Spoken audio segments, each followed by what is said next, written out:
10 Best Westerns That Flopped at the Box Office. Westerns are nearly as old as the cinematic medium itself, with the common tropes and archetypes from the genre continuing to live on in movies today. Like any genre, sometimes even the best westerns, unfortunately, don't get the audience attention that they deserve during their theatrical release. Quality is never a guarantee for strong box office performance, and some of the most acclaimed and subsequent enduring movies in the genre struggled to turn a commercial profit. Given how westerns have lost the cultural ubiquity that they held for decades in film and television, that disinterest in the genre has affected particularly strong movies. Sometimes it's postmodern westerns that go too far against type, alienating the genre's usual fans, which kills a movie's theatrical momentum. Sometimes a movie has bloated production budgets that would have been hard-pressed to become profitable even in the best of circumstances. Whatever the case, there are plenty of westerns that just couldn't connect with audiences when they were first released, making them veritable box office bombs. Here are the 10 best westerns that flopped at the box office during their initial theatrical run and definitely deserve a watch. The Great Silence, 1968. Several of the best western movies of all time are spaghetti westerns, the common term for genre movies produced in Europe with largely Italian film crews. One of the more criminally overlooked European westerns from the 60s is 1968's The Great Silence, directed and co-written by Sergio Corbucci. The movie follows a mute gunslinger, nicknamed Silence, Jean-Louis Trintignant, who travels to a snow-ridden frontier town to get his revenge on the murderous Henry Pollicut, Luigi Pistilli. This is complicated by a group of merciless bounty hunters led by the unhinged loco, Klaus Kinski, targeting the town's poor community, who resorted to theft to survive. Corbucci was no stranger to making controversial spaghetti westerns, but he took things to the next level with The Great Silence. The movie has one of the bleakest endings of any major western, which reportedly dissuaded it from getting distributors in English-language markets, including the United States. This meant the movie never got the international profile and acclaim that contemporary Italian filmmaker Sergio Leone's films got. Corbucci's underappreciated masterpiece, The Great Silence, is one of the grimmest spaghetti westerns ever made, making it all the more haunting. The Ballad of Cable Hogue, 1970. After filmmaker Sam Peckinpah shot The Wild Bunch, his next directorial project was a very different kind of western. 1970's The Ballad of Cable Hogue is set during the twilight years of the Wild West in 1905. After drifter Cable Hogue, Jason Robards, discovers a vast supply of water in a seemingly worthless piece of desert, he buys the land around it. As Cable and his associates build a thriving establishment around the resulting wellspring, he endures the end of the Wild West, along with gunslingers against whom he holds a grudge. In contrast to the startlingly violent Wild Bunch, Peckinpah essentially delivered a period piece screwball comedy with The Ballad of Cable Hogue. The stark tonal shift caught audiences off guard and only earned $5 million at the worldwide box office, barely equaling its production budget before factoring in marketing and distribution costs. The movie was well received by critics, but this didn't appear to significantly boost the movie's commercial prospects. Unfortunately, the next time Peckinpah tried to make a gentler movie in the Western genre, he proved to be even less financially successful. Junior Bonner, 1972. After directing the controversial Dustin Hoffman movie Straw Dogs, Sam Peckinpah returned to the Western genre with the 1972 movie Junior Bonner, a contemporary take on the genre. The movie stars Steve McQueen as veteran rodeo rider Junior Bonner, whose age is hindering his career prospects. Junior also contends with his estranged family, including his father Ace, Robert Preston, who dreams of relocating to Australia to become a gold miner. Amidst the family drama, Junior prepares for another shot at riding a notoriously rambunctious bull named Sunshine. Just as Peckinpah was more known for his graphically violent films, Steve McQueen was widely recognized as being a too-cool-for-school action star. Audiences weren't anticipating the duo's first collaboration to be a gently paced slice-of-life modern western, with the climactic sequence involving McQueen riding a bull. This failed to attract an audience, and the movie was listed as a bomb for the studio as it shared its performance and costs in May 1973. One of the best Steve McQueen movies, and certainly among the more underrated, Junior Bonner is a beautifully unassuming and against-type collaboration for its director and star. Heaven's Gate, 1980. After the critical and commercial success of The Deer Hunter, filmmaker Michael Cimino wrote and directed 1980's Heaven's Gate. The movie centers on the war between land barons and financially struggling European immigrants in Wyoming during the 1890s, loosely based on the historical Johnson County War. Joining the immigrant defenders is James Averill, Chris Christopherson, a Harvard-educated gunfighter persuaded to help stand up to the cruel corporate figures and mercenaries they've hired. With an exorbitant production budget of $44 million, Heaven's Gate was critically lambasted as a bloated, overindulgent movie and earned $3.5 million as a huge commercial dud. Though one could argue that it had been in decline for years, Heaven's Gate definitively killed the Western genre, at least in terms of consistent big studio projects. More visibly, the movie killed United Artists, which had been one of Hollywood's most iconic studios, with MGM buying the beleaguered studio the following year.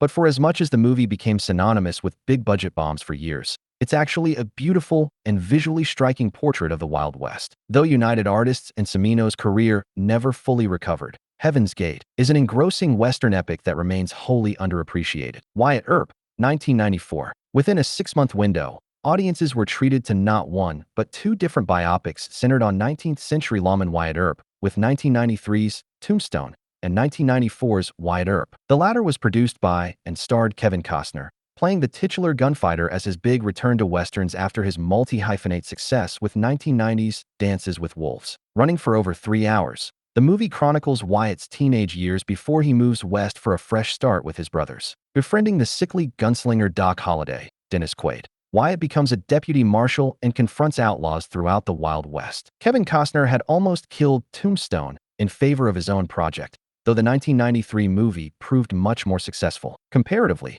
Wyatt Earp failed to recoup its $63 million production budget, quietly heralding the beginning of the end of Costner's box office dominance. That said, though overlong, Costner's Earp-centric biopic offers a more sweepingly dramatic look at its historical figure, albeit without the sense of fun permeating throughout Tombstone. For his part, Kevin Costner regretted the rivalry between the Wyatt Earp movies in retrospect, with his stance likely mellowed by time and box office returns. The Quick and the Dead, 1995. When she was putting together 1995's The Quick and the Dead, Sharon Stone's one condition to star in the Western was hiring Sam Raimi as its director. Raimi was best known in Hollywood at the time for his horror projects, offering a unique visual style that breathed new life into the Western genre. Stone plays a gunfighter known simply as the Lady, who arrives in a remote frontier town to participate in its lethal quick-draw duel tournament. The Lady, along with many of the contestants, holds a grudge against the tournament's cruel overseer, John Herod, Gene Hackman, seeking their revenge. Even though Russell Crowe and Leonardo DiCaprio would become absolute Hollywood powerhouses, they were relatively unknown in 1995, failing to attract more attention to The Quick and the Dead. The movie earned $18 million at the domestic box office on its $35 million production budget, though it fared a bit better overseas. Stone's eye for talent, both in casting and choice of director, makes the film stand out considerably, even decades later. This is exemplified in the final shootout in Sam Raimi's The Quick and the Dead, worth the price of admission alone. Yuma, 2007, a remake of the 1957 Western of the same name. Itself an adaptation of an Elmore Leonard story, 2007's 3:10 to Yuma retains the basic narrative premise. The movie opens with notorious outlaw Ben Wade, Russell Crowe, apprehended and set to take the 3:10 train to Yuma Territorial Prison in Arizona. Cash-strapped rancher Dan Evans, Christian Bale, volunteers to help escort Wade to the train station to help pay off his debts. Across the arduous journey, a begrudging respect forms between Wade and Evans while the group is stalked by Wade's gang of deadly gunslingers. Despite its star power, released in the midst of Bale's tenure as Batman, 3:10 to Yuma only earned $71 million worldwide at the box office on a $55 million production budget. The lackluster commercial reception was somewhat ameliorated by the movie receiving widespread critical acclaim, with Roger Ebert giving the Western a rare perfect score. In addition to reliably strong performances from Crowe and Bale, the movie had a deceptively well-developed level of emotional depth and an unforgettable last run to the train station. Fortunately, the film found its audience on streaming platforms, with 3:10 to Yuma killing it on Netflix when it arrived on the service. The Assassination of Jesse James by the coward Robert Ford, 2007. An adaptation of the 1983 historical novel by Ron Hansen, 2007's The Assassination of Jesse James by the coward Robert Ford, is a meditative revisionist Western. As heralded by its verbose title, the movie follows Bob Ford, Casey Affleck, who admires and follows infamous outlaw Jesse James, Brad Pitt, in the 1880s.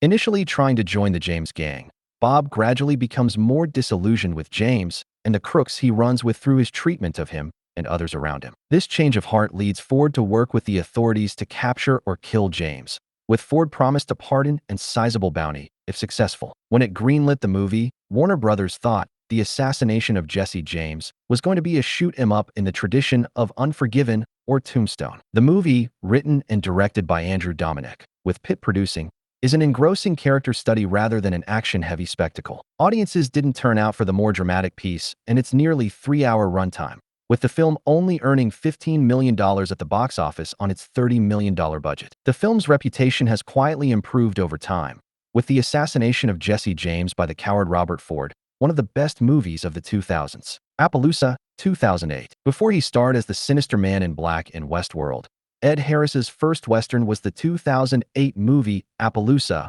which Harris also directed, produced, and co-wrote. Harris stars as Virgil Cole, a lawman who comes to the titular New Mexico town with his deputy Everett Hitch, Viggo Mortensen, to restore order. Opposing them is powerful rancher Randall Bragg, Jeremy Irons, whose extensive connections protect him from legal repercussions, including murdering the previous town's marshal. Complicating Cole and Hitch's efforts to bring Bragg to justice is Cole's burgeoning relationship with local widow Allie French, Renee Zellweger. In an era where revisionist takes on the genre have dominated its cinematic stories for the past several decades, Appaloosa is a relatively straightforward Western. What elevates the 2008 movie is its all-star cast and messy interpersonal dynamics. Beyond the usual action, the rapport between Harris and Mortensen's characters is particularly well delivered, illustrating a well-worn friendship between the two men. A criminally underrated Western directed by Ed Harris, Appaloosa provides a quietly back-to-basics approach to the genre. Horizon, an American Saga,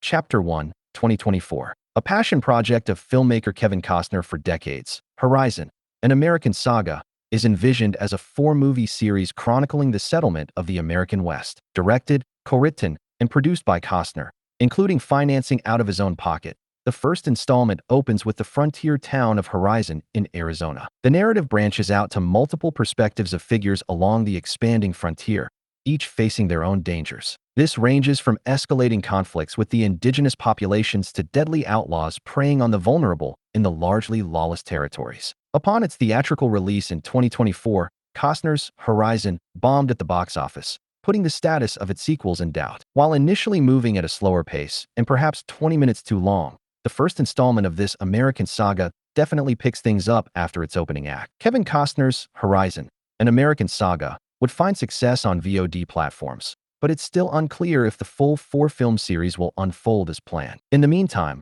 the first intended chapter remains a strong reminder that Costner still knows how to make an entertaining and sweeping Western.